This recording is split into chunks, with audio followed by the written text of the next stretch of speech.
जिंदाबाद जिंदाबाद गीता देवी जिंदाबाद जिंदाबाद जिंदाबाद गीता देवी जिंदाबाद। सिमरा पंचायत का नेता कैसा हो गीता देवी जैसा हो। सिमरा पंचायत का नेता कैसा हो गीता देवी जैसा हो। जिंदाबाद जिंदाबाद गीता देवी जिंदाबाद जिंदाबाद जिंदाबाद गीता देवी जिंदाबाद। घर सबके पास करी है बहुते विकास करी है। घर सबके पास करी है बहुते विकास करी।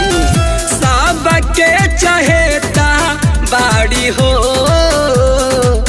ए हो चाचा अरिता देवी जी के बहकी जीतावे के बा मुखिया बनावे के बा हो चाचा।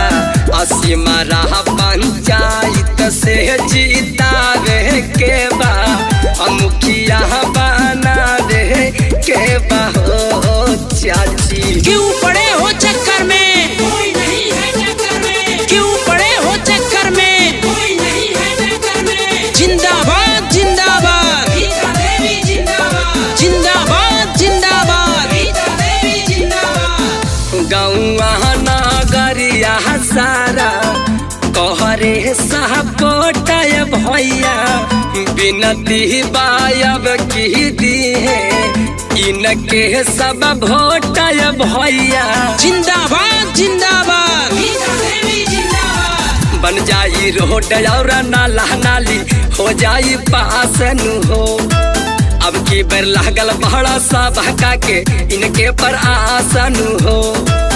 बीजाई बनावे के बाहो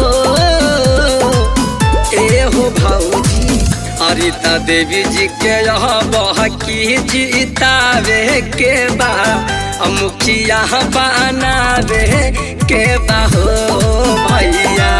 असीमरा पंचायत से जीतावे के बा मुखिया बनावे के बाहो चाचा। सिमरा पंचायत का नेता कैसा हो गीता देवी जैसा हो। सिमरा पंचायत का नेता कैसा हो गीता देवी जैसा हो। जिंदाबाद जिंदाबाद गीता देवी जिंदाबाद। क्यों पड़े हो चक्कर में कोई नहीं है टक्कर में। हौवे गरीब के मसीहा ई बहुते खास भैया।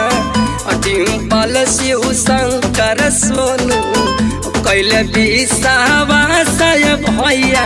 जिंदाबाद जिंदाबाद गीता देवी जिंदाबाद। गौवा में नहरा देखा गुजहतावे रीता देवी जी के हो। विजय के महला भैया या बाकी बेर इनके पहनावे के बाहो। विकास बढ़ावे के बाहो ए हो भैया। अरिता देवी जी के बहकी जीतावे के बा मुखिया बनावे के बाहो भौजी। सिमरा पंचायत से जीतावे के बा विजयी बनावे के बाहो भैया।